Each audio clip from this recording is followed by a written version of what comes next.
அருட்பெருஞ்சோதி அருட்பெருஞ்சோதி தனிப்பெரும் கருணை அருட்பெருஞ்சோதி. எல்லா உயிர்களும் இன்புற்று வாழ்க, வள்ளல் மலரடி வாழ்க வாழ்க, கொல்லா விரதம் குவளை எல்லாம் ஓங்குக, நல்லோர் நினைத்த நலம் பெறுக, நன்றி நினைத்த எல்லோரும் வாழ்க இசைந்து. உலக மக்களே, அறிவார்ந்த அன்பர்களே, ஆண்மநேய ஒருமைப்பாடுடைய அன்பர்களே, அருட்பெருஞ்சோதி ஆண்டவருடைய திருவிளையாடல்களை பார்த்து கொண்டிருக்கிறோம். அருட்பெருஞ்சோதி ஆண்டவர் இந்த பிரபஞ்சம் தோன்றிய காலத்திலிருந்தே ஏராளமான திருவிளையாடல்கள் செய்திருந்தாலும் கூட கலியுகத்தினுடைய கடைசி திருவிளையாடல், அதாவது கலியுகம் 1900 ஆண்டுகளிலே முடிந்து விட்டது என்பதை நம்மளையெல்லாம் படித்து காத்து கொண்டிருக்கின்ற வல்லற்பமானவர்கள் தெளிவாக நமக்கு அருளியிருக்கிறார்கள். ஆக அந்த கலியுகத்தினுடைய கடைசி கட்டத்தில், அதாவது 1823 ஆண்டு தொடங்கிய திருவிளையாடல் 30/1/1874 இரவு 12 மணி வரையிலும் இறைவனுடைய திருவிளையாடல் தொடர்ந்து நடைபெற்று கொண்டிருக்கிறது. அதற்கான காரணம், ஏற்கனவே பிரபஞ்சத்தில் தோன்றிய 4 யுகங்களும், கிரேத யுகம், திரேத யுகம், துவார யுகம், கலியுகம், 4 யுகங்களிலுமே தோன்றிய சமயங்கள், மதங்கள், மார்க்கங்கள் என்பவற்றினுடைய கொள்கைகளும் நெறிகளும் எல்லாமே மறைந்து விட்டபடியால் புதிதாக உருவாக்கி இருக்கின்ற இந்த யுகத்திலே சதுர்யுகம் என்று கூறுவார்கள் வல்லற்பமானவர்கள், ஒளியுகம் என்றும் கூறுவார்கள். இந்த யுகத்திலே இருக்கின்ற ஒளி மக்களுக்கு, இந்த யுகத்திலே வாழ்கின்ற மக்களுக்கென்று ஒரு ஆன்மீக மார்க்க வேண்டும் என்பதற்காகவும், சமயங்களும் மதங்களும் மார்க்கங்களும் சாராத ஒரு தனிப்பட்ட ஒரு மார்க்கம், சுத்த சன்மார்க்கம் என்ற ஒரு மார்க்கத்தை அருட்பெருஞ்சோதி ஆண்டவர் உருவாக்கி அதை தன் மகன் கையில் கொடுத்து இந்த பிரபஞ்சத்தை இயக்க வைப்பதற்காக இங்கே பூலோகத்திலே தன் மகனை ஒரு தாயின் வழியே, ஒரு தாயின் கருவறையிலே இருக்க செய்து, இந்த பூலோகத்திற்கு வருவிக்க செய்து, உலக மக்களை எல்லாம் சுத்த சன்மார்க்கத்தில் இணைத்து உலக மக்களெல்லாம் இன்புற்று வாழ வேண்டும் என்பதற்காகவே தனது மகனை வருவிக்க செய்தார் அருட்பெருஞ்சோதி ஆண்டவர். இந்த உண்மைகளை எல்லாம் திருவெட்பாவிலிருந்து, பாடல்களிலிருந்து விளக்கங்களை எல்லாம் நாம் பார்த்து விட்டோம். இருந்தாலும் அடுத்த நிகழ்ச்சிக்கு போகும்போது இதனுடைய சுருக்கங்களை எல்லாம் நாம் சொல்ல வேண்டிய கடமை இருக்கிறது. தனது மகனை 5/10/1823 ஆண்டு சிதம்பரம் அருகிலே மருதூர் என்ற கிராமத்திலே சைவ குலத்தில் இருந்த ராமையா பிள்ளை சின்னையம்மை அவர்களின் மகனாக வருவிக்க செய்தார். வருவிக்க செய்தார் என்பது இறைவனால் வருவிக்க செய்தவர். உலகிலேயே அவருக்கு எந்த பந்தமும் சுற்றமும் கிடையாது. அருட்பெருஞ்சோதி ஆண்டவர் தான் தந்தை என்ற நிலையில் அவர் இந்த பூலோகத்திலிருந்து இந்த பூலோகத்திற்கு வருவிக்க உற்றார் நமது பிள்ளை பெருமானவர்கள். அந்த காலகட்டங்களில் ஒரு தாயின் கருவறையிலே இருக்கும்போது இறைவனுடைய திருவிளையாடல் எப்படியெல்லாம் நடந்தது என்பதை திருவெட்பாவிலே இருந்து நாம் பார்த்து விட்டோம். அதனுடைய ஒரு சுருக்கம், தாயின் கருவறையிலே பிண்ட வடிவத்திலே, அதாவது பௌதிக வடிவத்திலே, வல்லப்பமான் சொல்வார்கள் பௌதிக வடிவம் என்று சொல்வார்கள், அந்த வடிவிலே இருக்கும்போது கருவறை இருட்டாக இருக்கிறதே என் தந்தையே என்று கூறும்போது அருட்பெருஞ்சோதி ஆண்டவர் தன் மகனுக்கு கருவறையிலே வெளிச்சத்தை காட்டியதையும், அதாவது ஒளி காட்டியதையும், தன் மகன் பசிக்கிறதே தந்தையை என்று கூறும்போது தன் மகனுக்கு அருளமுதம் ஊட்டியதையும், உடம்பு புழுக்கமாக இருக்கிறது என்று கூறும்போது தன் மகனுக்கு தென்றல் காற்று வீசியதையும், இது எல்லாமே கருவறையில் நடந்துகிட்டு இருக்கு.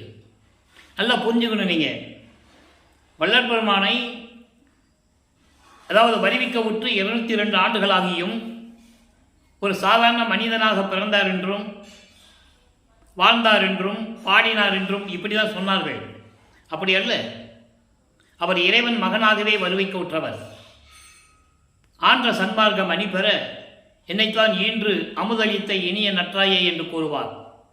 சுத்த சன்மார்க்கத்தை உலக மக்களிடம் சேர்ப்பதற்காகத்தான் என்னை ஈன்று அருளமுதம் கொடுத்து என்னை வளர்த்து கொண்டிருக்கின்ற நல்ல தாயே என்று கூறுவார். தாயும் தந்தையும் அருட்பெருஞ்சோதி ஆண்டவர். நீயே என் தந்தை அருளுடையாய் என்னை நேர்ந்த பெற்ற தாயே என்று கூறுவார். வருவித்த வண்ணமும் நானே, இந்த மாநிலத்தை செய்யும் வண்ணமும் நானே என்று கூறுவார். என்னையும் இரக்கந்தன்னையும் ஒன்றாக இருக்க இசைவித்து மன்னி வாழ்வுற வருவித்த கருணை வள்ளல் என்று கூறுவார். நல்லா கவனிக்கணும். வருவிக்க உற்றவருக்கு பிறப்பு இறப்பு இல்லை. அவர் ஒவ்வொரு யுகத்திலேயும் இருக்கின்றவர். ஏதோ ஒரு காரியத்திற்காக, காரியங்களுக்காக தனது மகனை பூலோகத்திற்கு வருவிக்க செய்தார் அருட்பெருஞ்சாண்டவர் என்பதை நாம் பார்த்து கொண்டிருக்கிறோம்.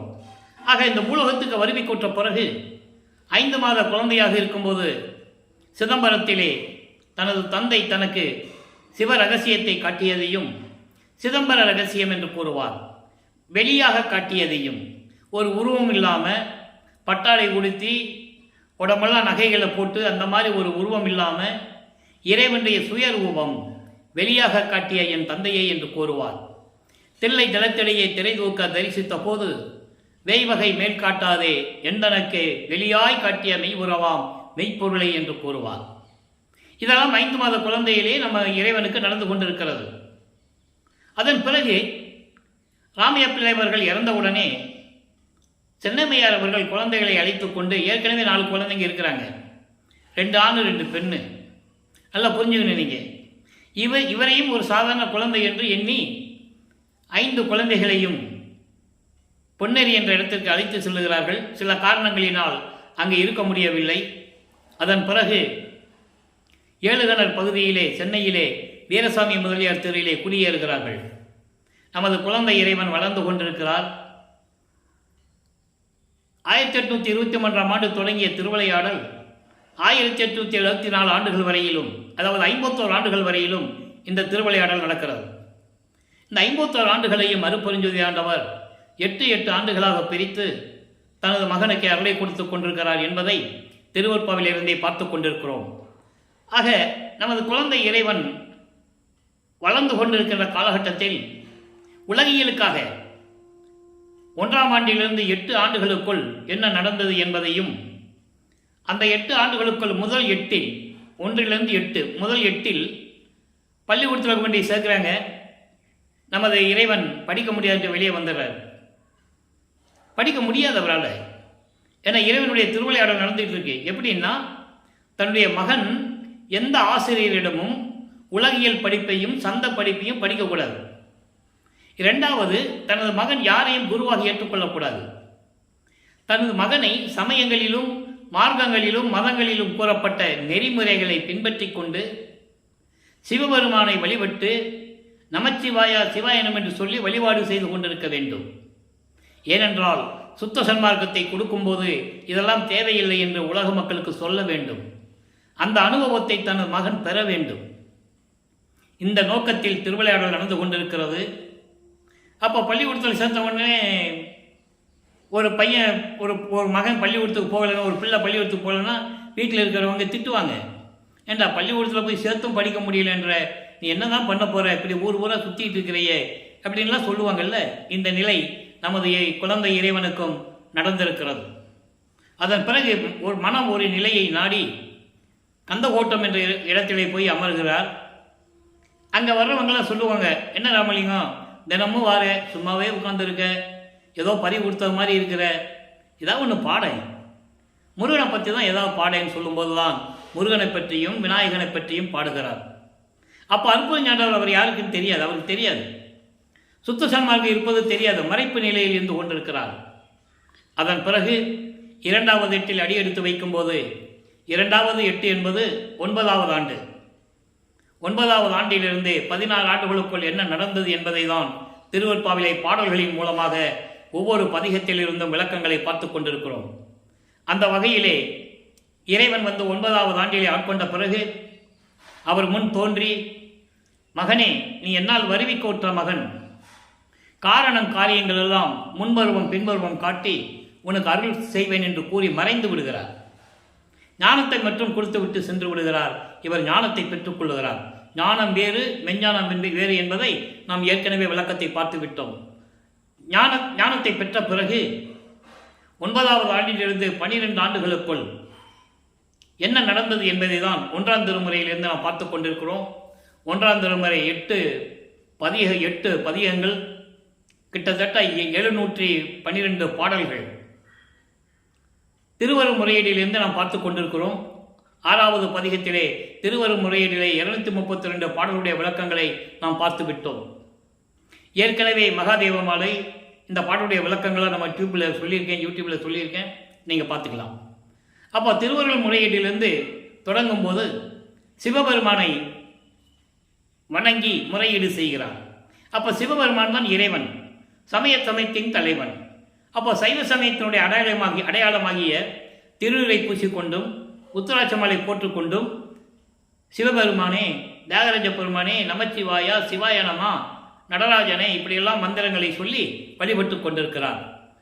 அப்படி வழிபட்டு தான் ஆக வேண்டும், காலத்தின் கட்டாயம். இவர் இறைவனுடைய மகன் என்று யார்த்தையும் சொல்லவும் முடியாது, சொல்லவும் கூடாது. இந்த நிலையில் இருக்கும்போது சிவபெருமானை எப்படியெல்லாம் வழிபட்டார் என்பதை 232 பாடல்களிலிருந்து பார்த்து விட்டோம். இறைவனிடமிருந்து எந்த பலனும் கிடைக்கவில்லை, எந்த அருளும் கிடைக்கவில்லை. அதனால் மனம் ஏங்குகிறது. ஒருவேளை அம்மையை பற்றி பாடினால், வடிவுடைமனை பற்றி பாடினால் அம்மையிடமிருந்து ஏதாவது அருளை பெற்றுக்கொள்ளலாமோ, இல்லை அம்மையிடம் சொல்லி தந்தையிடமிருந்து ஏதாவது வாங்கிக் கொள்ளலாமோ என்ற ஒரு ஏக்கத்தில், ஒரு எதிர்பார்ப்பில் வடிவுடையமனை பற்றி பாடுகிறார். வடிவுடை மாணிக்க மாலை உருவாகிறது. மொத்தம் 100 பாடல்கள். இதுவரை 49 பாடலுடைய விளக்கங்களை பார்த்திருக்கிறோம். ஒவ்வொரு பாடலிலும் எப்படியெல்லாம் முறையீடு செய்கிறார் என்பதை பார்த்து விட்டோம். இன்று 50வது பாடலை நல்ல கவனிங்க. இப்போ வளர்ப்பமானவர்கள் 9வது ஆண்டிலிருந்து 12 ஆண்டுகளுக்குள் இருந்து கொண்டிருக்கிறார். இருந்த இடத்திலே இருந்து கொண்டு சிவபெருமானையும் அம்மையையும் பற்றி பாடுகின்றார். இப்போ 50வது பாடல், சினம் கடந்து ஓர் உள்ள செந்தாமரையில் செழித்து மற்றை மனம் கடந்து ஓதும் அவ்வாக்கும் கடந்த மறை அன்னமே தினம் கடந்து ஓர் ஒற்றி புகழ் ஒற்றி எம்மானிடம் சேரமுதே வனம் கடந்தோன் புகழ் மானே வடிவுடை மாணிக்கமே. அந்த ஆண்டில் ஞானத்தை பெற்ற பிறகு எல்லாமே அவருக்கு தெரிகிறது, பிரபஞ்சத்தினுடைய உண்மைகள் எல்லாம் தெரிகிறது. அப்போ பாடுகிறார். இதில் என்ன பாடுறாருன்னா, சினம் கடந்து என்பது பிண்ட துரிசுகள், காமம், குரோதம், லோபம், மோகம், மதம், ஆச்சரியம், இவற்றையெல்லாம் கடந்து உள்ள செந்தாமரையிலே, இதயத்திலே மகிழ்ந்து செழித்து மகிழ்ந்து மற்றை மனம் கடந்து ஓதும் என்பது அந்த கரணங்களை கடப்பது. மனம், சித்தம், புத்தி, அகங்காரம் இவற்றையெல்லாம் கடந்து அவ்வாக்கும் கடந்த இறைவை தெய்வமே என்று மறைகள் புகழ்ந்து கொண்டிருக்கின்றன. மறைகள் என்பது வேதங்கள். ரிக்கு வேதம், யசுர் வேதம், சாம வேதம், அதர்வண வேதம். இந்த வேதங்கள் எல்லாம் உன்னை இப்படி வழிபட்டு கொண்டிருக்கின்றன. தினமும் இப்படியெல்லாம் வழிபட்டு கொண்டிருக்கின்றன. ஒவ்வொரு நாளும் புகழோடு விளங்கி கொண்டிருக்கின்ற திருவொற்றியூரில் இருக்கின்ற இறைவனை பற்றி நான் பாடுகிறேன். எந்த விதமான அருளையும் தந்தையிடமிருந்து பெறவில்லை. அப்படி புகழோடு விளங்கி கொண்டிருக்கின்ற திருவொற்றியூரில் இருக்கின்ற எம்மானிடம், எம்மான் என்பது என் தந்தையிடம் அமர்ந்து கொண்டு, அதாவது இடது பாகத்தில் பாதி பாகத்தை கொடுத்தவன் சிவபெருமான். அந்த நிலையில் சொல்லுகிறார், எனது தந்தையிடம் விளங்கி கொண்டிருக்கின்ற வனம் கடந்தோன் புகழ்மானே. வனம் கடந்தோன் என்பது திருமாலை குறிப்பிடுகிறார். திருமால் புகழக்கூடிய, திருமால் வணங்கக்கூடிய தெய்வமே வடிவுடை மாணிக்கமே என்று கூறுகிறார். இங்கே திருமால் வணங்கக்கூடிய தெய்வம் என்று கூறுவார். சுத்த சன்மார்க்கத்தை பெற்ற பிறகு அதே திருமால் பிரமணெல்லாம் என்னை வணங்குகிறார்கள் என்று வல்லப்பம்மன் கூறுவார். அதான் வித்தியாசம், நல்லா கவனிச்சிக்கணும். அதான் 1ஆம் திருமுறையிலிருந்து 6ஆம் திருமுறைக்கு பாடலுடைய கனெக்டிவிட்டி, எங்க பொருள் எப்படி இருக்குதுன்னு நம்ம பார்த்துட்டு இருக்கோம். இப்போ அவருக்கு வேறு ஒன்றுமே தெரியாது. அந்த நிலையில் இருக்கும்போது இப்படியெல்லாம் திருமாலெல்லாம் வணங்கக்கூடிய என் தெய்வமே, என் அம்மையே, வடிவுடை மாணிக்கமே, எனக்கு விரைவில் வந்து எனக்கு நீ அருள வேண்டும் என்று கூறுகிறார். இந்த நிலையில் இருக்கும்போது பாடலுடைய மைய கருத்து என்னவென்றால், வல்லப்பமானவர்கள் எனது பிண்ட துரிசிகளையும் அந்த கரணங்களையும் நீக்க வேண்டும் என்ற நிலையில் தாயிடம் முறையீடு செய்கிறார். நீ மட்டும் இப்படி இருக்கல, அதேமாதிரி நான் உன் மகன் தானே, என்னையும் இதெல்லாம் கடத்தி என்னையும் ஆட்கொண்டு அருள வேண்டுமே என்று கூறுகிறார். அதான் அந்த பாடலுடைய மைய கருத்து. ஆக இப்படியெல்லாம் வழங்கி கொண்டிருக்கிற காலகட்டங்கள் கழித்து 13வது ஆண்டில், வருவிக்கு உற்ற 13வது ஆண்டில் வல்லப்பமானவர்கள் ஞானத்தை பெற்ற பிறகு முதல் முறையாக திருவொற்றியூரில் இருக்கிற தியாகராஜ பெருமான் கோவிலுக்கு செல்லுகிறார். அவர் செல்லுவதை விட அவர் மனம் அவரை இழுத்து செல்லுகிறது. வல்லப்பமானவர்கள் மனதை தூண்டி விடுகிறார். எனது மகனை திருவொற்றியூருக்கு அழைத்து செல் என்று தூண்டி விடுகிறார். அப்போ வளப்பமன் அவர்கள் 13வது ஆண்டில் இருந்து கொண்டிருக்கிறார். முதல் முறையாக ஏழுகணர் பகுதியிலிருந்து, இப்போ அதுக்கு பேர் வள்ளலார் நகர் என்று பேர், அங்கிருந்து திருவொற்றியூருக்கு போனால் நடந்து தான் போகணும். அப்போ அவருக்கு பறக்கிற சக்தியோ மற்ற சக்தியெல்லாம் கிடையாது. அதுக்கப்புறம் எப்படி வாங்கினார்ன்றதை நம்ம பார்த்துக்கிட்டு இருக்கோம். இப்போ இந்த நிலையில் கடந்து சென்று தியாகராய பெருமானை வழிபடுகிறார். 2ஆம் திருமுறை உருவாகிறது. 113 பதியங்கள், 1707 பாடல்கள். ஒவ்வொரு பாடலிலும் எப்படியெல்லாம் இறைவனை வேண்டி முறையீடு செய்தார் என்பதை பார்த்தோம். இதுவரை 26 பதியங்களை பார்த்திருக்கிறோம். அதனுடைய ஒரு சுருக்கம், திருவொற்றியூரில் போய் முறையீடு செய்ய வேண்டியது, எந்த விதமான பலனும் கிடைக்காமல், எந்த விதமான அருளும் கிடைக்காமல் திருமுல்லை வாயில் செல்லுகிறார். அங்கே இருக்கின்ற சிவபெருமான் பெயர் மாசிலாமணி. மாசிலாமணி சொல்லி பாடல்களை எல்லாம் பாடி உருகுவார். மனம் உருகி உருகி பாடுவார். நமக்கே மனம் கலங்கும். அப்படியே கண்ணிலிருந்து தண்ணி வரும். அவ்வளோ உருக்கமாக இருக்கும் அந்த பாடல்கள் எல்லாம். நான் உன்னை நம்பி வந்து கொண்டிருக்கிறேன், நீ வருவிக்கை செய்துவிட்டு யாரிடமும் சொல்லாதே என்று கூறிவிட்டு வேஷம் மட்டும் போடுதான், நீ வேஷம் மட்டும் தான் போடணும் அப்படிலாம் சொல்லிட்டு நீ வாட்டுக்கு போயிட்டியே. இப்போ நான் கால் வலிக்க நடந்து வந்து இங்கே வந்து உன்னை பார்த்தா, ஏன் மகனே எதுக்கு வந்த, என்ன வேண்டி வந்துன்னு கூட கேட்காம ஊமை மாதிரி நிற்கிறியே, இதெல்லாம் தர்மமா நியாயமா இல்லைன்றெல்லாம் பாடுவார். எந்த விதமான பலனும் இல்லாமல் திருவள்ளித்தாயம் என்ற ஒரு இடத்துக்கே செல்லுவார். அங்கே இருக்கின்ற சிவபெருமானை பற்றி பாடுவார். அங்கே சிவபெருமான் கந்த துணி கட்டிக்கிட்டு இருப்பார் இடுப்பில். இவரும் கேட்பார், எனக்கு ஒரு கந்த துணியை கொடு, நானும் கட்டிக்கிட்டு நிற்கிறேன், எனக்கு எதுக்கு இந்த வாழ்க்கை, என்னை ஏன் இந்த பூலோகத்துக்கு வருவிக்க வச்ச, வருவிக்க வச்சுட்டு என் முன்னால் தோன்றி முன்னால் தான் வருவிக்க விட்டவனு வேற சொல்லிட்டு போயிட்டேன், எனக்கு ஒன்றும் இல்லை, பெற்ற மகனை தெருவில் விட்டு விட்டான் என்று உன்னை இந்த உலகம் இகழ்ந்து பேசும், பழி சுமத்தும், அப்படி ஒரு பழி உனக்கு வந்துடக்கூடாது என்பதற்காகத்தான் நான் ஏங்குகிறேன், விரைவில் வந்து எனக்கு அருள வேண்டும் என்றெல்லாம் கூறுவார். இவ்வளவு அற்புதமான பாடல்கள்லாம் திருவருட்பாவில உண்டு. இறைவனுடைய திருவிளையாடலை தன் மகனை எப்படியெல்லாம் ஒவ்வொரு ஆண்டுகளிலும் 8 ஆண்டுகளிலும் எப்படியெல்லாம் ஆட்டி படைக்கிறார் என்றெல்லாம் திருவருட்பாவில் கூறப்பட்ட விளக்கங்களை எல்லாம் மக்களிடம் யாரும் கூறவில்லை என்பதுதான் வேதனையான விஷயம். எல்லா புராணங்களையும் சொன்னார்கள் சுத்த சன்மார்க்க மேடையிலே, திருவருட்பாவை பற்றி யாரும் சொல்லாமலே விட்டு விட்டார்கள். பொதுப்படையாக பேசினார்களே தவிர அகவலை படிங்கள் என்று சொல்லிவிட்டு அதெல்லாம் எதுவுமே படிக்காதீங்கன்னு சொல்லிட்டு போயிட்டாங்க. அவங்கள நம்பி மக்களும் படிக்காமல் விட்டுட்டாங்க. படித்தவன் பொய் சொல்ல மாட்டான் அப்படின்ற ஒரு நிலைமையிலே அவர்கள் எல்லாம் நம்பி ஏமாந்துட்டாங்க மக்கள் எல்லாம். இப்போ பாருங்க, 27வது பதிகத்திலே சிவானந்த பத்து என்ற பதிகத்திலே 3வது பாடலை படிக்கிறோம். சிவானந்த பத்து என்பது இறைவனை பற்றி பாடும்போது அந்த ஆனந்தம் இருக்கிறதே அதை பற்றி கூறுகிறார். மனதிடம் கூறுகிறார், உள்ளத்திடம். ஏன்னா உள்ளம் தானே மனதானே அங்கே கூட்டு போகுது.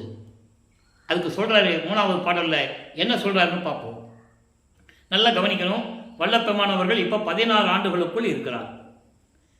ஒரு ஆணாக இருந்தாலும் சரி, பெண்ணாக இருந்தாலும் சரி, 16 ஆண்டுகள் இந்த உலகிலே இருந்துவிட்டால் அவங்களுடைய மனநிலை எப்படி இருக்கும் என்று எல்லாருக்குமே தெரியும்.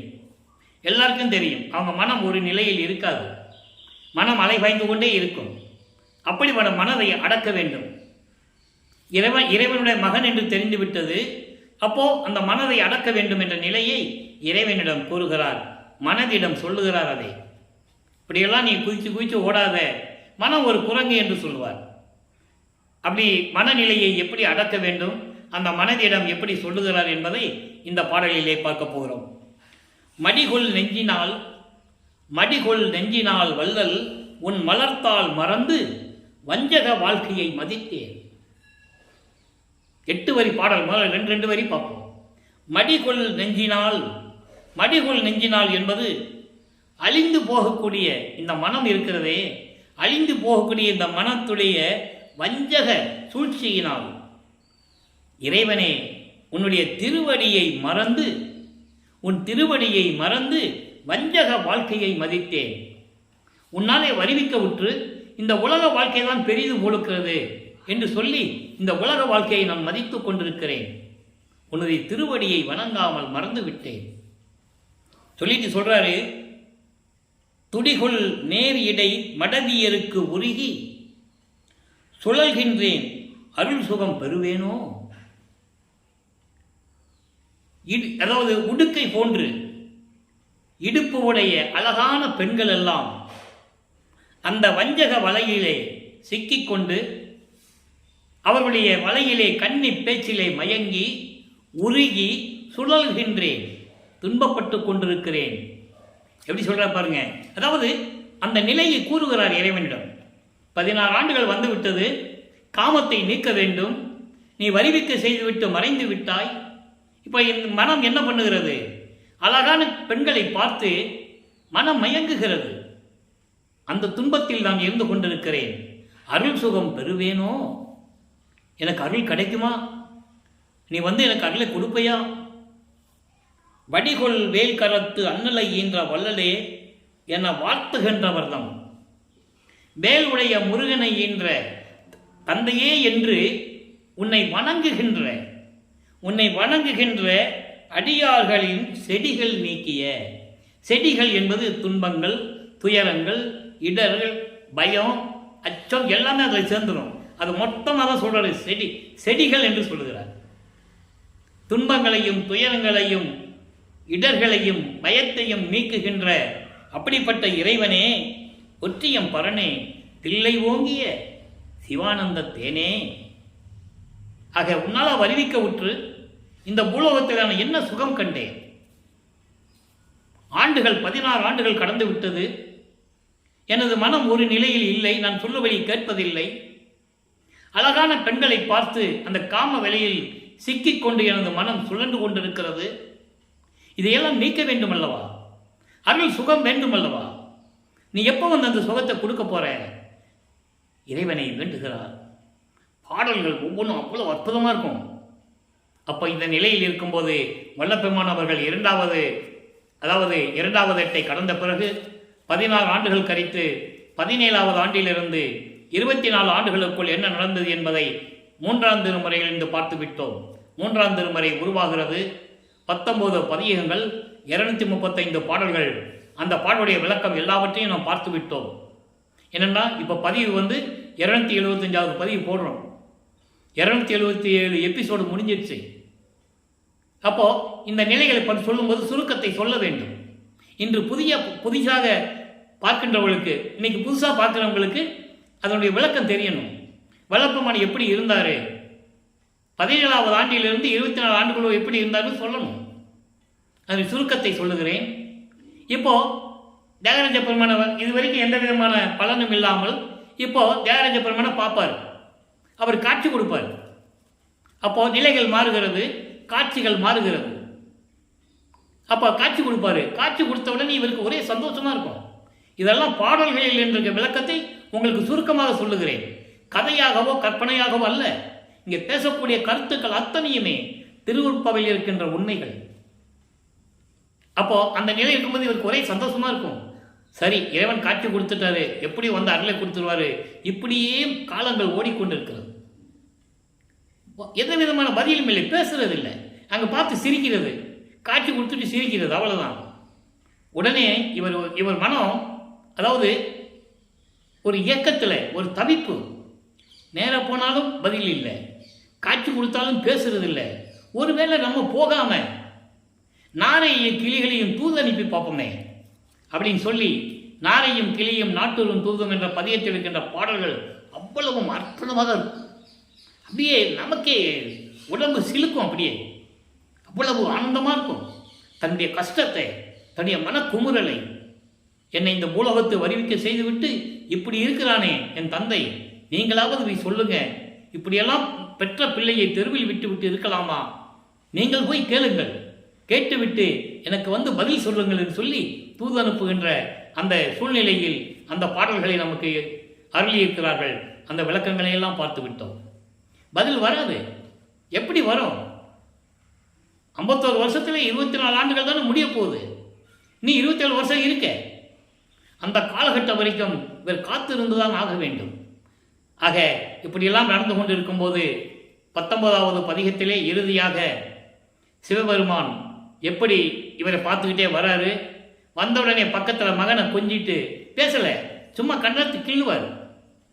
கன்னத்தை கிள்ளி கொஞ்சிட்டு பேசுறதில்லை. இவர் மெய்மறந்து இருப்பார். அந்த நேரத்தில் திரும்பி பார்க்கும்போது அப்படி திரும்பி யூட்டன் எடுத்து அப்படியே திருவழியாக ஓடுவார் சிவபெருமான். காதல் மாட்சி என்ற பதிகம் 19வது பதிகம் 10 பாடல்கள். ஏன் இந்த விளக்கங்களை எல்லாம் கூறுகிறேன் என்றால், நீங்கள் பார்க்க வேண்டும், திருவருட்பாவை எடுத்து பார்க்க வேண்டும். இதெல்லாம் உண்மைதானா என்ற நிலையை நீங்கள் உணர வேண்டும். திருவழியாக ஓடுகிறார், திரும்பி பார்க்காமல் ஓடுகிறார். நானும் பின்னாலேயே ஓடினேன், அவர் ஓட்டத்தை பிடிக்க முடியாதே அப்படிலாம் சொல்லுவார். அப்போ இந்த நிலைகள் நடந்து கொண்டிருக்கும் போது அங்கே இருக்கிறவங்க பார்க்குறவங்க பார்ப்பாங்கல்ல, என்ன ராமலிங்கம் தெருவழியாக ஓடிக்கிட்டு இருக்கிறாப்புல, எதுக்காக ஓடுறான்னு இவர் வாட்ச் பண்ணிக்கிட்டே இருக்காங்க. அப்போ அந்த மக்கள் கூப்பிட்டு கேட்குறாங்க, ஏன்பா ராமலிங்கம் சிவபெருமான் தெருவழியாக ஓடுறாருன்னு நீ சொல்கிற, இதெல்லாம் கலியுகத்தில் நடக்கிற காரியமா? அது நாங்கள் எவ்வளோ புராணங்களில் படிச்சிருக்கோம். மக்கள் சொல்கிறாங்க, அவர்கிட்ட பாடலில் இருக்கு, சிவபெருமான் அவனே சாப்பாட்டுக்கு இல்லாமல் பிச்சை எடுத்தான்னு சொல்லியிருக்காங்க. இருக்க இடம் இல்லாமல் சுடுகாட்டில் போய் படுத்துருக்கலாம். பெண்களுடைய சாம்பலை எடுத்து உடம்பெல்லாம் பூசிக்கிட்டு மண்டை ஓடுகளெல்லாம் கழுத்தில் மாட்டிக்கிட்டு இருக்கிறான்னு சொல்கிறாங்க. பாம்பு வேற கழுத்தில் இருக்குது, நீ எப்படியாவது நான் கட்டி பிடிச்சிக்கிறேன்னு சொல்கிற. அந்த பாடல்களை தன்னை ஒரு பெண்ணாக உருவகப்படுத்தி, இறைவனை தலைவனாக உருவகப்படுத்தி, இவரை பெண்ணாக உருவகப்படுத்தி தோழியிடம் சொல்லுவது போல் அந்த பாடல்கள் இருக்கும். அற்புதமாக இருக்கும். பாம்பு கொத்திடாது, நீ போய் கட்டி பிடிக்குன்னு சொல்கிற, அந்த மண்டை ஓடு தானே உன் நெஞ்சில் இடிக்கும். என்ன சுகத்தை பார்க்க போகிற நீ? போய் வேறு வேலையை பாருப்பா, இதெல்லாம் நல்லாவா இருக்கு, இவ்வளோ வயசாகி போச்சு அப்படின்லாம் சொல்லுவாங்க. அப்படியே சொல்லுவாங்க, ஏசுகின்றார்கள், நொடித்து பேசுகிறார்கள் சொல்லுவார் படம்ல. அருமையாக இருக்கும். அப்போ இவர் பதில் சொல்லுவார். அதுக்கு ஒரு பதிகம் இருக்கிறது. அவருடைய காதலை நான் கனவிலும் கூட மறக்க முடியாதுன்னு சொல்லுவார். கனவினும் ஒளியனுமேன்னு சொல்லுவார். நான் அவ்வளோ காதல் கொண்டுள்ளேன் அவனிடம், என்றாவது ஒரு நாள் அவனுடைய அருளை பெற்று விடுவேன் என்று சொல்லி அப்படி கேட்கிறவங்களுக்கு பதில் சொல்லுவார். இந்த நிலைகளெல்லாம் முடிந்து விட்டது. இப்போ 4வது வீட்டில் அடியெடுத்து வைக்கிறார். 4×32 25வது ஆண்டிலிருந்து 32 ஆண்டுகள் வரைக்கும் என்ன நடந்தது என்பதை 4ஆம் திருமுறையிலிருந்து 8 பதிகத்திலிருந்து 197 பாடல்களை விளக்கங்களை பார்த்து விட்டோம். அதனுடைய ஒரு சுருக்கம். இப்போ வல்லப்பமானவர்கள் சுத்த சன்மார்க்கம் இருக்குது தெரியும். இப்போ சமயங்களையும் மதங்களையும் மார்க்கங்களையும் விட்டணும். சைவ சமயத்தின் அடையாளமாகிய திருநீரை பூசுவதை நிறுத்தணும். உத்தராட்ச மலையை கழட்டி எரிஞ்சிடணும். எந்த விதமான சங்கற்ப விகற்பங்களில் ஈடுபடக்கூடாது. நமச்சிவாயா சிவசிவா ஓம் சிவாய நமன் சொல்லக்கூடாது. சரியை கிரிய யோகம் என்ற 12 நிலைகளையும் கடக்க வேண்டும். சரியை என்பது நான் ஏற்கனவே விளக்கம் கொடுத்திருக்கிறேன், உருவங்களை பார்த்து வழிபடுவது. எந்த சமயத்தினாவனும் சைவம் இருந்தாலும் சரி, வைஷ்ணவம் இருந்தாலும் சரி, கௌபாரம் காணாபத்தியம் போன்ற சமயங்கள் எதுவாக இருந்தாலும் சரி. அதே போல மார்க்கங்கள், கிரேத யுகத்திலே கலங்க மார்க்கம், திரேத யுகத்திலே திராபக மார்க்கம், துவார யுகத்திலே நவநீத மார்க்கம், கலியுகத்திலே பஸ்ம மார்க்கம், அதெல்லாம் முடிஞ்சிடுச்சு. அதன் பிறகு வந்த தசா மார்க்கம், சர்புத்திர மார்க்கம், சக மார்க்கம், சமய மார்க்கம். இது சமய குறவர்கள் இருந்தது. திருநாவுக்கரசர் இருந்தது தசா மார்க்கம், ஒரு தலைவனுக்கும் ஒரு தொண்டனுக்கும் உள்ள மார்க்கம். சர்புத்திர மார்க்கம் ஒரு குழந்தைக்கும் ஒரு தந்தைக்கும் உள்ள மார்க்கம். சக மார்க்கம் தோழனாக ஏற்கக்கூடிய ஒரு மார்க்கம், இறைவனை தோழனாக ஏற்கக்கூடிய மார்க்கம். சமய மார்க்கம் சைவ சமய மார்க்கம். இது வாதவூரான் என்ற மாணிக்கவாசகர் இருந்த மார்க்கம். இந்த மார்க்கங்கள் எல்லாம் அதில் பின்தொடரக்கூடாது. இனிமேல் நல்லா புரிஞ்சுக்கணும். அதனால தான் 4ஆம் திருமுறையிலே இவங்க 4 பேரையும் பற்றி ஆளுக்கு 10 பாடி அதை முடிச்சிருப்பார். காரணம், சமணர்களும் பௌத்தர்களும் பாசிச மதங்களும் இப்படியெல்லாம் தோன்றி சைவத்தை சேர்ந்தவர்களை கொடுமைப்படுத்தினார்கள். அந்த காலகட்டத்தில் சைவ நெறிகளை பரப்பியவர்கள். அவர்களுடைய புகழ் ஓங்கி இருக்க வேண்டும் என்பதற்காக மட்டும்தான் இவங்க 4 பேரை பற்றி போற்றி பாடியிருப்பார். 4ஆம் திருமுறையிலே 4 பதியங்களை பாடிதான் இந்த 4ஆம் திருமுறையை முடிக்கிறார். அதை வச்சுட்டு இங்க இருக்கின்ற சமயங்களும் மதங்களும் மார்க்கங்களை சார்ந்தவர்கள் எல்லாம் அவரை பற்றி போற்றி பாடியிருக்கிறார். அப்படி என்றால் வல்லற்பமான் இவர்களுக்கு கீழே தான் இருக்கிறார் என்று சொல்லி மக்களிடம் சொல்லி மக்களை நம்ப வைத்து விட்டார்கள். அவர்கள் தோன்றினார்கள், பாடினார்கள், இறைவனிடமிருந்து அருளை பெற்றார்கள், முக்தி அடைந்தார்கள், போற்றக்கூடியவர்கள். அவர்களுடைய நிலை அதுதான்.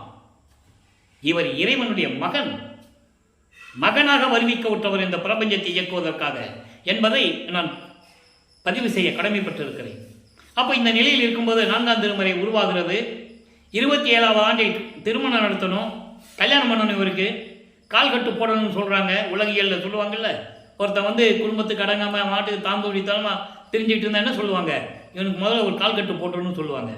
அதே போல் தன்னுடைய அக்கா மகளை வருவிக்க விட்டதனால் ஏற்பட்ட சொந்தம். வல்லப்பெருமானுக்கு எந்த சொந்த உறவு பந்தம் கிடையாது. பேரனோ பேத்தியோ என்று சொல்கிற அளவுக்கு அங்கே யாரும் கிடையாது. ஆனால் வருவிக்க விட்டதனால் ஏற்பட்ட சொந்தம், அதை சொல்லி தான் ஆகணும். அந்த குடும்பத்தில் வருவிக்க விட்டதுனால தானே அக்கான்னு சொல்கிறாங்க. அதை மாற்ற முடியாது இல்லை. அப்போது அந்த தனக்கோடி அம்மையாருக்கு இவர் தான் தாலி கட்டணும். இதுதான் காலத்தின் கட்டாயம், இறைவனுடைய திருவிளையாடல். புராணங்களிலும் காவியங்களிலும் எவ்வளவோ திருவிளையாடல்களை சொன்னார்கள், விமோசனங்களை சொன்னார்கள். ஆனால் திருவருட்பாவில் இருக்கின்ற இந்த நிகழ்ச்சியை யாரும் மக்களிடம் சொல்லவில்லை என்பதுதான் வேதனையான விஷயம்.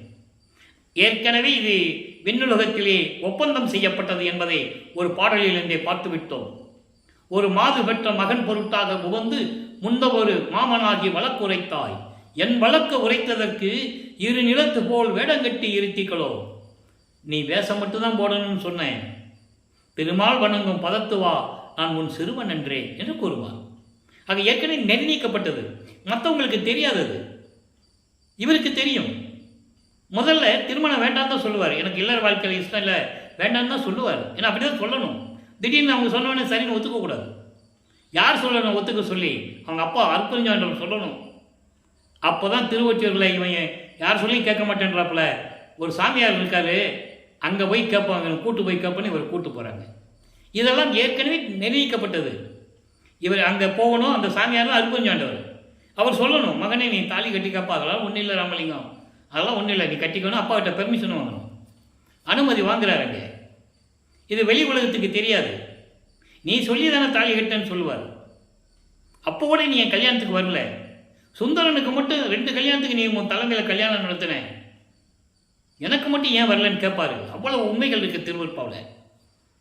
அப்போ அந்த நிலையில் இருக்கும்போது அங்கே மணவரையிலே திருமணத்தின் போது பிரம்மன், திருமால், ருத்திரன் போன்றவர்களெல்லாம் ரிஷிகளும் முனிவர்களும் சத்தர்களும் சத்திகளும் சித்தர்களும் எல்லாருமே வாழ்த்துவதற்காக, மணமக்களை வாழ்த்துவதற்காக அங்கே உட்கார்ந்துட்டு இருக்காங்க என்பதை பாடலிலே கூறப்பட்ட விளக்கத்தை பார்த்து விட்டோம்.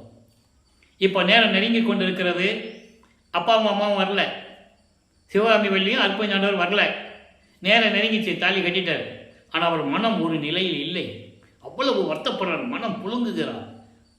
அப்போ அன்று இரவே அற்புதஞானவரும் சிவகாமி வள்ளியும் தன் மகனை வாழ்த்துவதற்காக 2 குதிரை மாட்டின தேரில் இவர் கதவை மூடும்போது அங்கே இவர் பார்க்குறாரு, மக்களை வாழ்த்து விட்டு சொல்லுகிறார்கள் என்பதை விளக்கத்தையும் பார்த்து விட்டோம். இப்போ அந்த நிலை முடிந்தது.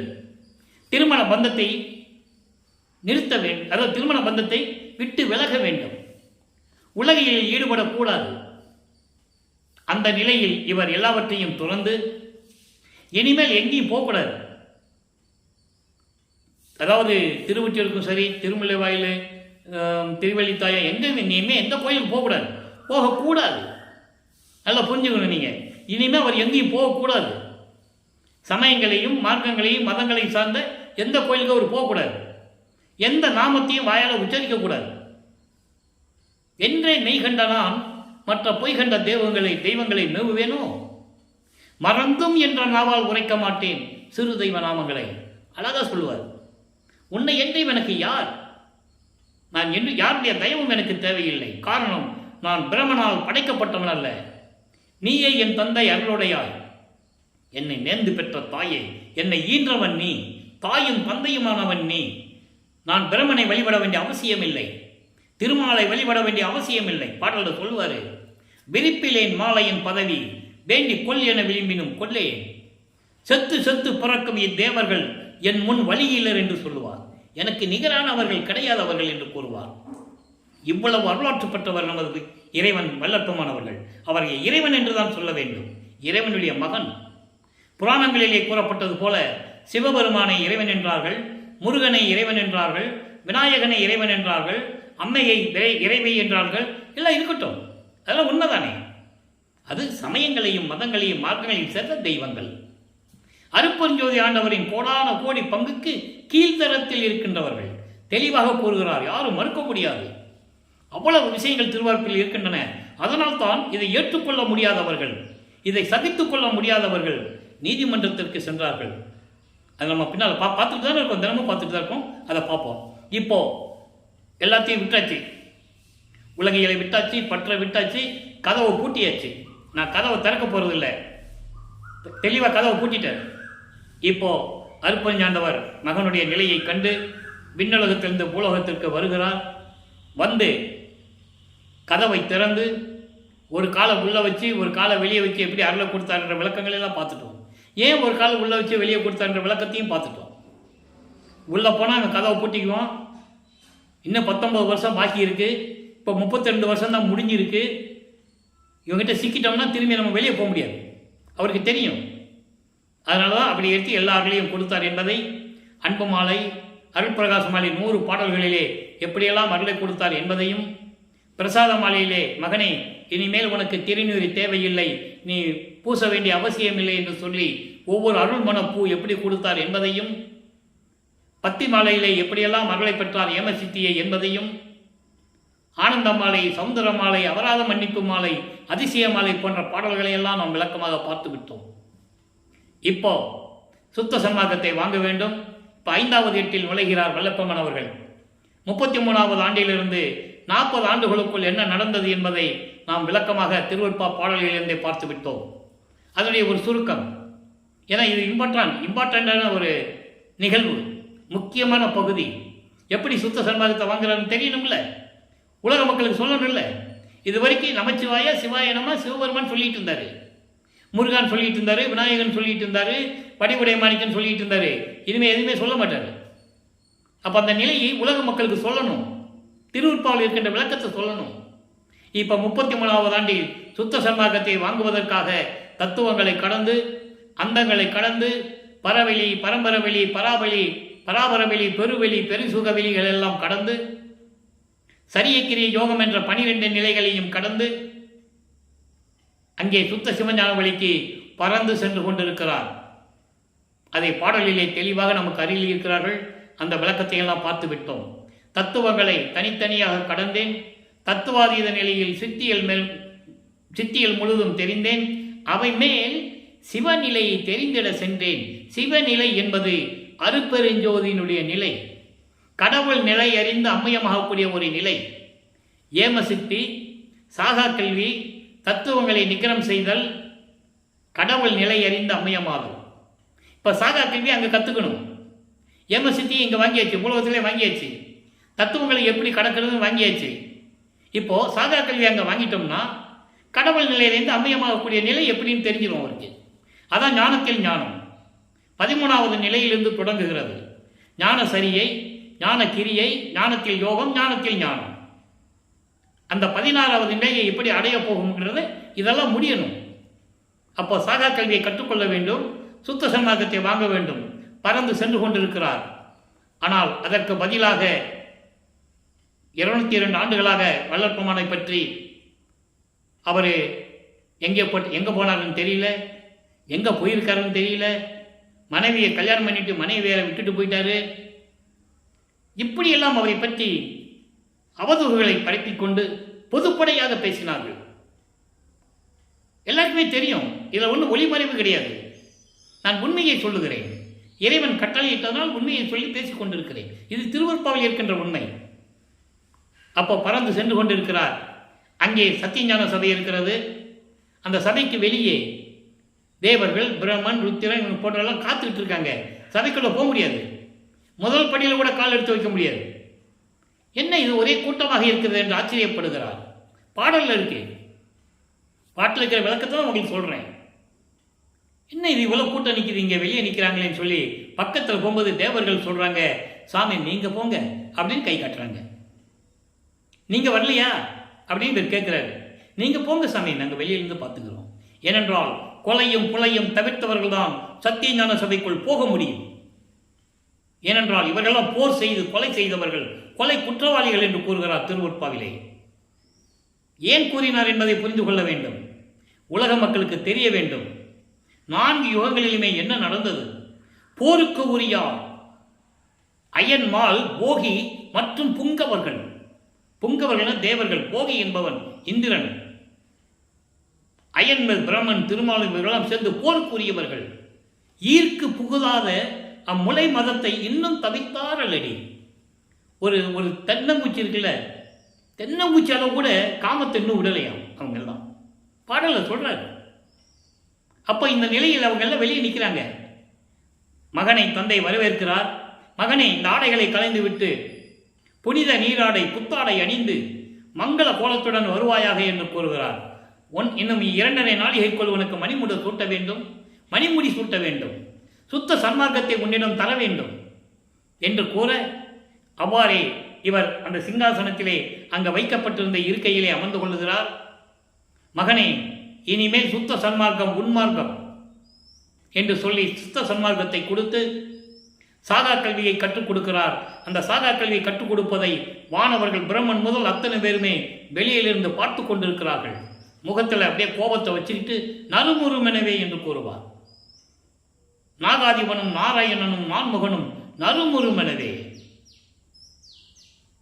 தெல்லமுதம் அளித்தாய் நானும் உண்டு துண்ணவே, சாகா கலையை பயிற்று தந்த தயவையே சாற்றலுக்கரிது. தெளிவாக சொல்லுவார். இதையெல்லாம் பெற்றுக்கொண்டு பூலோகத்திற்கு திரும்புகிறார். அப்படி திரும்புவதுதான் அங்கே கருங்கோளிலே உறைவிடமாக கொண்டுள்ளார்.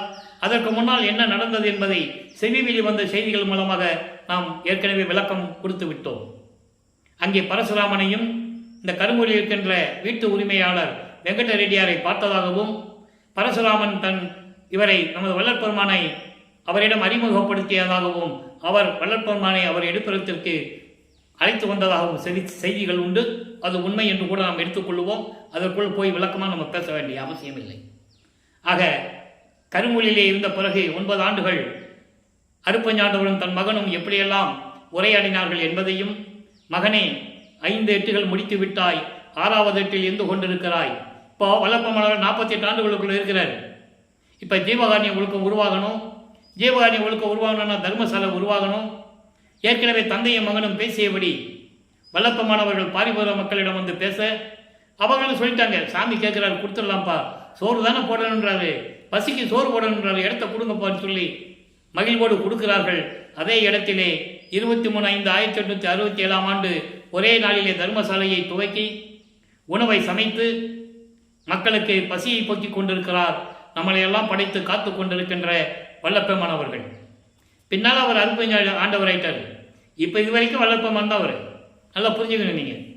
அப்போ இந்த நிலையில் இருக்கும்போது 1869 நீதிமன்றத்திலே ஆறுமுகனாவலார் தொடுத்த வழக்கிலே திருவற்பாயெல்லாம் மறுப்பாய் என்று அறிவிக்க வேண்டும் என்று வழக்கு. அதனுடைய மைய சாராம்சம், ராமலிங்க பிள்ளை என்ற ஒருவர் வடலூரிலே இருந்து கொண்டு இலக்கணம் இலக்கியம் கற்காமல், எந்த பல்கலைக்கழகத்திலும் புலவர் பட்டம் பெறாமல், தவறாக தவறுகளோடு பிழைகளோடு சமயங்களையும் மதங்களையும் மார்க்கங்களையும் ஜாதிகளையும் சாடிக்கொண்டு பாடல்களை ஏற்றிக் கொண்டிருக்கிறார். இது தவறான செயல். அது திருவற்பா அல்ல, மறுப்பா என்று அறிவிக்க வேண்டும். திருமுறைகள் என்று சொல்லிக் கொண்டிருக்கிறார். அது திருமுறைகள் அல்ல. தேவாரம் திருமாசகம் போன்றதுதான் திருமுறைகளை தவிர இதெல்லாம் திருமுறைகள் அல்ல என்று வழக்கு. அப்போ வாதம் நடக்கிறது. எல்லாம் எந்திரிச்சு நின்றதுனால வழக்கு தள்ளுபடி ஆகலை. அது உலகில மக்கள்கிட்ட சொன்னது. ஆனால் உண்மை அதுவல்ல. அங்கே விவாதம் நடக்கிறது. அப்போ வாதியை விசாரித்து விட்டோம், பிரதிவாதி எங்கே என்று பிரிட்டிஷ் நீதிபதி கேட்கிறார். இவருக்கு வக்கீல் யாருன்னா முத்துசாமி ஐயர். ஆறுமுக நாவலருக்கு வக்கீல் முத்துசாமி ஐயர். அப்போ பிரதிவாதியை கூப்பிடுங்க அப்படின்னு ஜட்ஜி சொல்றாரு. நீதிமன்ற ஊழியர் சொல்லுவாங்கல்ல 3 தடவை, அது மாதிரி ராமலிங்க பிள்ளைன்னு கூப்பிடுறாங்க. இவர் உடனே அங்கே எழுந்தருள்கிறார். நல்லா கவனிக்கணும், எழுந்து அருள்கிறார். அவர் ஒன்றும் மாட்டு வண்டியில் போகலை, சைக்கிளில் போகலை, நடந்து போகலை. நல்லா நீங்கள் கவனிச்சுக்கணும். அப்போ எல்லாருலையும் வாங்கியவர் அவர். 3 தான் பாக்கி. அருப்பெருஞ்சோதியை வாங்கணும், திருவருள் செங்கோலாட்சியை தந்தையிடமிருந்து வாங்கணும், தந்தை மகனோட சேர்ந்துக்கணும், ஒளியாயிடணும். ஒளியாகிறது அருப்பெருஞ்சோதி ஆண்டவராயிடணும். கதவை பூட்டிட்டு மறைஞ்சா இருக்காருன்னு சொல்லக்கூடாது, இறைவனாகி விட்டார் என்று சொல்ல வேண்டும். மறைஞ்சிட்டான்னு சொன்ன போய் தான் பல விவாதங்கள் நடக்குது. அவர் எங்கேயோ போயிட்டாரு, கீழே பாதாளம் இருக்குது, சுரங்க பாதை இருக்குது, பிராமணர்கள்லாம் கற்பூரம் வச்சு ஏற்றி கொளுத்திட்டாங்க, சாம்பல் ஆகிட்டாரு, இப்படிலாம் சொல்கிறதுக்கு ஒரு வாய்ப்பு இருக்குது. மறைஞ்சிட்டாருன்னு சொன்னான். அப்படியா சொல்கிறது? அவரே சொல்கிறாரு, என் தந்தை என்னோடு இரண்டார் கலந்து கொண்டார், நான் அருப்பெருஞ்சோதி ஆண்டவராகிவிட்டேன்னு சொல்கிறார். இவன் அவனாகிவிட்டான் என்று கூறுவார். எல்லா விளக்கங்களும் திருவருட்பாவில் உண்டு. அப்போ இந்த நிலையில் இருக்கும்போது நீதிபதி கேட்கிறார், உங்களுக்கு சார்பா யாராவது வழக்கறிஞர்கள் வேண்டுமா என்று கேட்கிறார். இவர் நீதிபதிக்கு காட்சி கொடுக்கிறார். நீதிபதி எந்திரிச்சு நிற்கிறார். இது நடந்தது உண்மை. எந்திரிச்சு நின்ன உடனே இவங்கெல்லாம் எந்திரிச்சு நிற்கிறாங்க. நல்லா புரிஞ்சுக்கணும் நீங்க. நீதிபதி எந்திரிச்சு நின்றார் அப்படின்னு. அப்போ அவர் கேட்கிறார், எப்படி பாடல்களை நீங்கள் இயற்றினீர்கள் என்று கூறுகிறார். எல்லாம் இறைவன் செயல். இறைவன் சொன்னால் நான் எழுதினேன். அப்போட அவர் நான் இறைவன் மகன், நான் இறைவனாக போகின்றவன் அங்கு சொல்லலை. நல்லா நீங்கள் புரிஞ்சுக்கணும். அப்போ அந்த நிலையில் இருக்கும்போது திருவற்பாவை மறுப்பா என்று அறிவிக்க முடியாது. இந்த வழக்கை தள்ளுபடி செய்கிறேன்னு சொல்லி நீதிபதி தள்ளுபடி செய்கிறார். வெற்றிகரமாக தீர்ப்பை பெற்றுக்கொண்டு நமது இறைவன் தர்மசாலையில் வந்து அமர்கிறார். அதுக்கப்புறம் ஏற்பட்ட நிலைகள் எல்லாம் உங்களுக்கு தெரியும். செவி விழுந்த செய்திகள் நிறைய உண்டு. சங்கராச்சாரியர் வந்தது, சில அற்புதங்களை எல்லாம் காட்டியது, எல்லா நிலைகளும் உண்டு. அதன் பிறகு உத்தரஞான சிதம்பரம் மாலை உருவாகியது. அந்த பாடலிலே இங்கிருந்து தான் சுத்த சன்மார்க்கம் விளங்கப் போகிறது தர்மசாலையில் இருந்து என்ற நிலைகள் எல்லாம் பார்த்து விட்டோம். அப்பா மகன்கிட்ட சொல்லுவார், மகனே நல்லா பார்த்துக்கோ, சுத்த சன்மார்க்கத்தின்னு சொல்லிட்டு இங்கே வருவாங்க, நீ ஒவ்வொரு ஆளும் அடையாளம் பார்த்துக்கோன்னு சொல்லுவார். அந்த நிகழ்வுகள் அந்த பாடலில் இருக்க எல்லாத்தையும் பார்த்து விட்டோம். நடராஜபதி மாலை, சர்க்குருமணி மாலையெல்லாம் பார்த்து விட்டோம். நடராஜபதி மாலை என்பது நடராஜனை பற்றி பாடியல் அல்ல என்பதற்காகத்தான். நடராஜன் வேறு, அருப்பெருஞ்சோதி நடராஜபதி வேறு. நடராஜன் என்பவர் சமயத்தின் தலைவன், அதாவது சிவபெருமானுடைய ஒரு பெயர், அவ்வளவுதான். சிவபெருமான், நடராஜன், இப்படியெல்லாம் பல பெயர்கள் உண்டு. அவங்க சமயத்தை சேர்ந்தவர்கள், சுத்த சன்மார்க்கத்தை சேர்ந்தவர்கள் அல்ல என்பதை தெளிவாக நமக்கு அருளியிருக்கிறார்கள் வெள்ளப்பமானவர்கள். அப்போ இந்த நிலையில் இருக்கும்போது இப்போ அம்பலவாணர் ஆட வருகை என்ற பதியத்தில் இருக்கிற பாடலை பார்த்து கொண்டிருக்கிறோம். இன்று 1வது பாடல். தர்மசாலையிலே என்ன நடந்தது? இப்போ வல்லப்பமானவர்கள் 48 ஆண்டுகளுக்குள் இருக்கிறார். தர்மசாலையை நிறுவியது ஒன்று, நீதிமன்றத்திலே சிறப்பான தீர்ப்பை பெற்று வந்தது ஒன்று, அதன் பிறகு சங்கராச்சாரியர்களிடம் வரும்போது அற்புதங்களை நிகழ்த்தியது ஒன்று, இனிமேல் இங்கே சத்தியஞான சபையை கட்டப்போறேன்னு சொல்றது ஒரு நிகழ்வு. இன்னும் கட்டலை. அது வேண்டுகுப்பம் போன பிறகு தான் வந்து நிறுத்துவார், கட்டுவார். ஏன்னா அங்கே இருக்கிற சத்தியஞான சபை அப்படியே இங்கே வடிவமைப்பார். அது நீங்கள் நல்லா புரிஞ்சுக்கணும். அதனால தான் கொலையும் புலையும் தவிர்த்தவர்கள் உள்ளே போகுவன் சொல்லுவார். அங்கேயே அவர்களுக்கு அந்த நிலை. தேவர்கள் சரி, பிரம்மன் திருமணம் அங்கே சத்தியஞானத்துக்குள்ளே போக முடியாது. அதனால தான் இங்கேயும் சொன்னார், நீங்கள் உண்மையான இறைவனிடமிருந்து அருளை பெற வேண்டும் என்றால் இந்த நிலையில் இருக்க வேண்டும் என்று சுத்த சன்மார்க்கத்தினுடைய நெறிகளை கூறினார். சுத்த சன்மார்க்க நெறிகள் என்று நாம் தனியாக ஒரு பதிவு போடணும். ஜீவகாரணி ஒழுக்கத்தை பற்றி 7 பிரிவுகள் இருக்குது, 7 பதிவுகள் போடணும். இன்னும் நிறைய வேலைகள் இருக்கு. இப்போ இந்த நிலையில் இருக்கும்போது அம்பலவாணர் ஆட வருகையிலே 1வது பாடலை பார்க்க போகிறோம். இப்போ இவர் இங்கே இருக்கிறாரு, அவர் அங்கே இருக்கிறாரு. சொல்லுவார் பாட்டில், நீ அங்கே இருந்துட்டு என்ன பண்ணியிருக்க? எப்போ பார்த்தாலும் எங்கள் அம்மாவோட இருந்துகிட்டு இருக்கேன், சுத்த சிவகாம வெளியோட இருந்துகிட்டு இருக்கியே, நான் உன் மகன் இங்கே தானே இருக்கேன், நீங்கள் எல்லாம் 2 பேரும் இங்கே வந்துடுங்க. எப்படி? அப்பனும் பிள்ளையும் ஒன்றா இருக்கணும், அம்மா மட்டும் இருக்கு அங்கே தனியாக, எல்லாம் நீங்கள் 2 பேரும் வந்துடுங்க, 3 பேர் ஒன்றா இங்கே இருப்போம் அப்படின்லாம் சொல்லுவார். பாடலில் இருக்கு. அப்போ அந்த நிலையில் இருக்கும்போது சொல்கிறார் பாருங்க, தன்மை பிறருக்கு அறிவறியே. எப்படிப்பட்ட இறைவன்? சமயங்களையும் மதங்களையும் மார்க்கங்களையும் சார்ந்திருந்த போது திருநூறு பூசிக்கிட்டு உத்தராட்சி மலையை போட்டுக்கிட்டு நமச்சிவாயா சிவாய நம சொல்லிக்கிட்டு இருந்த நமது பிள்ளை பெருமானவர்கள் சுத்த சன்மார்க்கத்தை பெற்ற பிறகு அதெல்லாம் தேவையில்லை, அதை தேவையில்லைன்னு சொல்றதுக்கு தான் நான் வருவிக்க விட்டுறேன். நல்லா புரிஞ்சுக்கணும் நீங்க. ஏன்னா இந்த யுகத்தில் அதெல்லாம் 4 யுகத்தில் முடிஞ்சு போச்சு, ஒளிஞ்சு போச்சுன்னு சொல்லுவார், எரிஞ்சு சாம்பலாய்ச்சின்னு சொல்லுவார். அவ்வளவு அற்புதமான விளக்கங்களை சொல்லியிருக்காரு. அந்த நிலையில் இருக்கும்போது சொல்றாரு பாருங்க, தன்மை பிறருக்கு அறிவறியே. உன்னுடைய அருள் தன்மை, உன்னுடைய பாங்கு, அருள் பாங்கு யாருக்குமே தெரியாது. தனித்தலைமை பெரும்பதியீர். தனித்தலைமை, சுத்த சன்மார்க்கம் என்ற ஒரு தனி மார்க்கத்தினுடைய தலைமை பதினி, முதன்மை கடவுள், இயற்கை உண்மை விளக்க கடவுள், சாதி மதமும் சமயமும் பொய்யென ஆதியில் உணர்த்திய அருப்பெருஞ்சோதி. சாதியும் மதமும் சமயமும் காணா ஆதி அனாதயம் அருப்பெருஞ்சோதி. இது அகவல், அருப்பெருஞ்சோதி அகவல். ஞானசரியிலே சொல்லுவார், பொறித்த மதம் சமயம் எல்லாம் பொய் பொய்யே அவற்றின் புகுதாதீர். அதை சொல்றதுக்கு தான் 32 ஆண்டுகள் திருவொற்றியூரில் இருக்கிற வரைக்கும் சமயங்களையும் மார்க்கங்களையும் மதங்களையும் பின்பற்றி கொண்டிருந்தார். இப்போ என்ன சொல்லிட்டாரு? எல்லாம் பொய்யின்ட்டாரா? அப்போ சுத்த சன்மார்க்கத்துக்கு மக்களுக்கு சொல்லணும். அதான் சொல்றாரு, தனித்தலைமை பெரும்பதியை வன்மை மனத்தவருக்கு அறிய சொல்லிட்டாரா? வன்மை மனம். வன்மை மனம் என்பது உயிர் இரக்கமில்லாத மனம், உயிர் நேயமில்லாத மனம். அது யாரு? சமயங்களையும் மார்க்கங்களையும் மதங்களையும் சார்ந்தவர்கள். சுத்த சன்மார்க்கத்தை சார்ந்தவர்களுக்கு உயிர் நேயம் இருக்கும், உயிர் இரக்கம் இருக்கும். ஒரு உயிர் தவிப்பதை பார்த்து அப்படியே அவன் மனம் நடுங்கும். இறைவனிடம் முறையீடு செய்வான். அந்த உயிர் பரிதவிக்கிறதே, இறைவா ஏதாவது உதவி செய்யன்னு சொல்லுவான். அப்போ மனத்தவருக்கு, சமயங்களையும் மதங்களையும் மார்க்கங்களையும் சார்ந்தவர்களுக்கு அறிய முடியாத நிலையில் இருக்கின்ற இறைவன். அதே போன்று பூலோகத்தில் மட்டுமல்ல, வானவர்களுக்கும் உண்டு, அண்டங்களுக்கும் பிண்டங்களுக்கும் எல்லா இடத்திலையும் உண்டு. வஞ்சமில்லா நெஞ்சகத்தீர், வஞ்சமில்லா நெஞ்சகத்தீர், வஞ்சகமில்லாத மனமுடைய இறைவனே, அருப்பெருஞ்சோதி ஆண்டவரே. அடுத்து சொல்றாங்க, தொன்மை மறைமுடி அமர்ந்தீர். தொன்மை மறைமுடி. இந்த பிரபஞ்சம் தோன்றிய காலத்திலிருந்து தோன்றிய வேதங்கள், ரிக் வேதம், யசுர் வேதம், சாம வேதம், அதர்மண வேதம், அவைகளுக்கென்று ஒரு விளக்கம் இருக்கிறது. அந்த விளக்கங்களுக்கு மேல் விளக்கமாக எல்லாவற்றுக்கும் மேலே விளங்கி கொண்டிருக்கின்ற அதான் முடின்னு சொல்றது. அவ்வளவு உயரிய இடத்தில் இருக்கின்ற இறைவனே, துரிய பதம் கடந்தவரே, துரிய நிலையை கடந்த இறைவனே. சமயங்களையும் மதங்களையும் மார்க்கங்களையும் கடந்தவர்கள் துரிய நிலையோடு நின்றுவாங்க. துரிய நிலைக்கு அப்புறம் போக முடியாது. அப்படி துரிய நிலையோடு சென்றவர் தத்துவராயர் என்ற ஒரு மகான். இங்க வடலூரிலே இருந்து எறும்பூர் என்ற ஒரு இடத்தில் இருக்கிறார் தத்துவராயர். ஜீவசமாதியானவர். வல்லப்பெருமான் அவருடைய திருவாக்கால் நீங்கள்லாம் அந்த இடத்துக்கு போங்கன்னு சொன்னது அவரை ஒருத்தர்கிட்ட தான். போகலாம், தாராளம் போகலாம். துரிய நிலை வரைக்கும் சென்றவர். சிதம்பரம் நடராஜனை விட உயர்ந்தவர் தத்துவராயர். இந்த விளக்கங்களாம் மக்களிடம் போய் சேரவில்லை. நல்லா நீங்க புரிஞ்சுக்கணும். அப்போ இந்த நிலைகளெல்லாம் இருந்தவர், துரிய பதம் கடந்தவரே. ஏன் சொல்றாருன்னா, சமயங்களையும் மதங்களையும் மார்க்கங்களையும் சார்ந்தவர்கள் எல்லாம், இந்த பிரபஞ்சத்தில் தோன்றியவர்கள் எல்லாம் துரிய நிலையோடு இருந்தவர்கள். அருட்பெருஞ்சாண்டவர் இந்த நிலையை கடந்தவர் என்று கூறுகிறார். எவ்வளவு பெரிய உண்மை இருக்குது அந்த வரியில பாருங்க.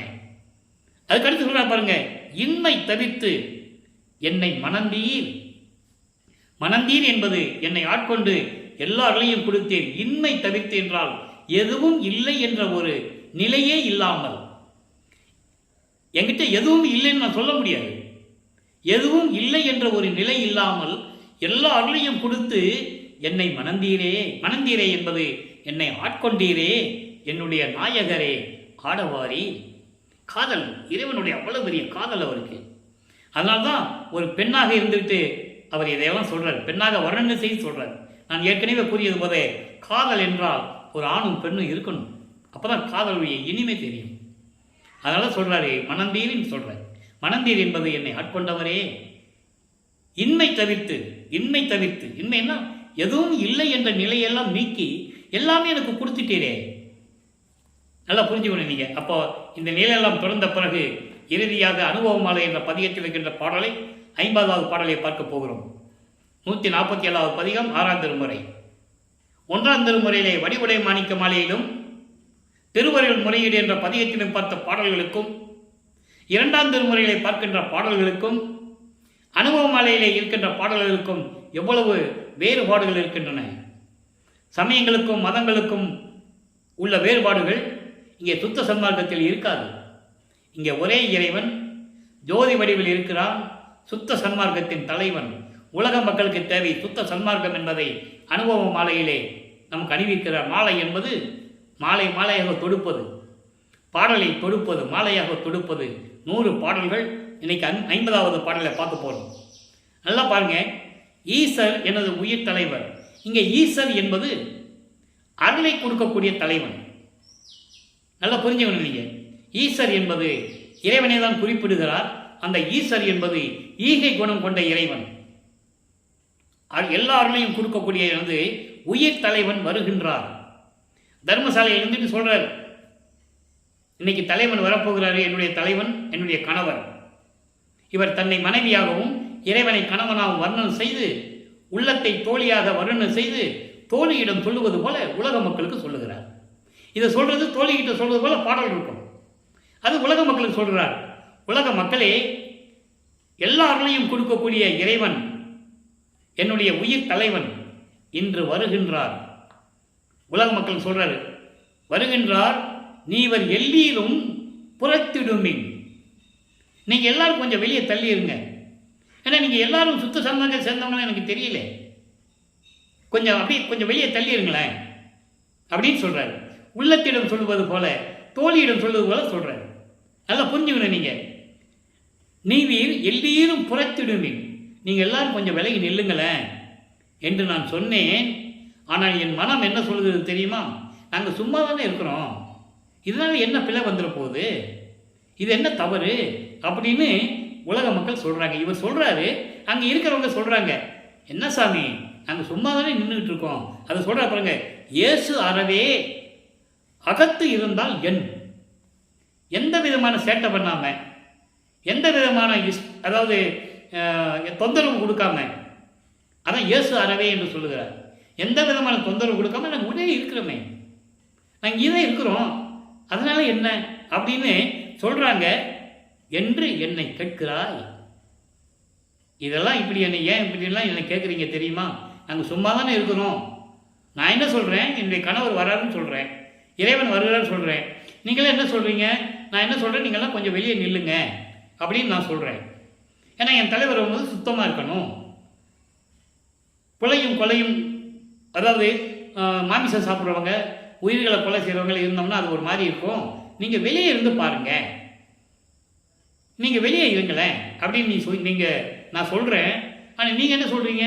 நாங்கள் எந்த தொந்தரவும் செய்ய மாட்டோம், எந்த இடைஞ்சலும் செய்ய மாட்டோம், நாங்கள் உள்ளே இருந்தால் என்ன அப்படின்னு நீங்கள் என்ன கேட்குறீங்க. எவ்வளோ பாடல் அற்புதமாக இருக்கு பாருங்க.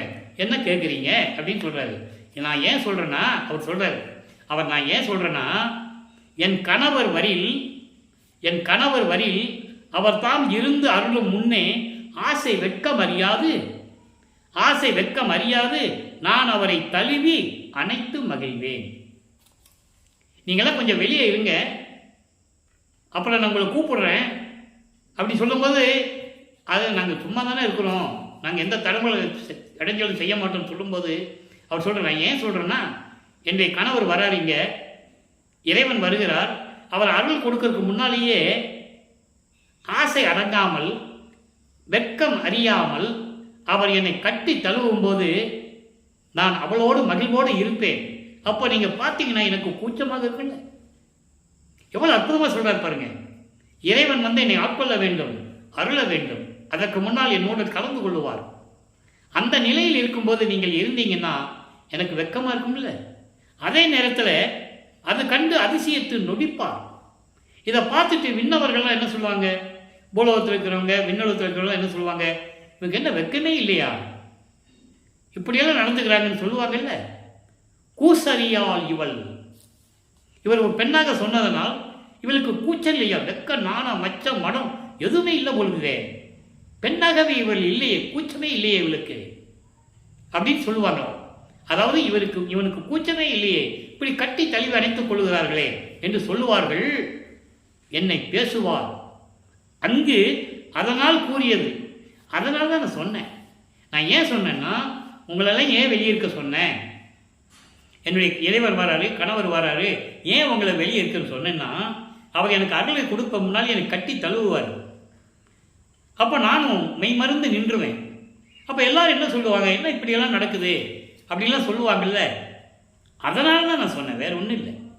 அதான் சொல்கிறாரு, அதனால் கூறியது அல்லது, நான் அதனால தான் சொன்னேனே தவிர வேறு குறித்தது இல்லை தோழி, வேறு நினச்சி நான் எதுவும் சொல்லலை. உலக மக்களே, நீங்கள் எல்லாரும் இங்கே இருந்தீங்கன்னா இந்த நிகழ்வு நடக்காது. எங்களுக்கு ஒரு சங்கோஜமாக இருக்கும். எப்படி ஒரு சங்கோஜமாக இருக்கும், எல்லாரும் பார்த்துக்கிட்டு இருக்கீங்களே, அதனால தான். அதாவது என்ன சொல்கிறாருன்னா, நீங்களாம் வெளியே இருங்க, என் தந்தை என்னோடு கலந்து கொள்ளுவார், எங்களுக்கு தனிமை வேண்டும்.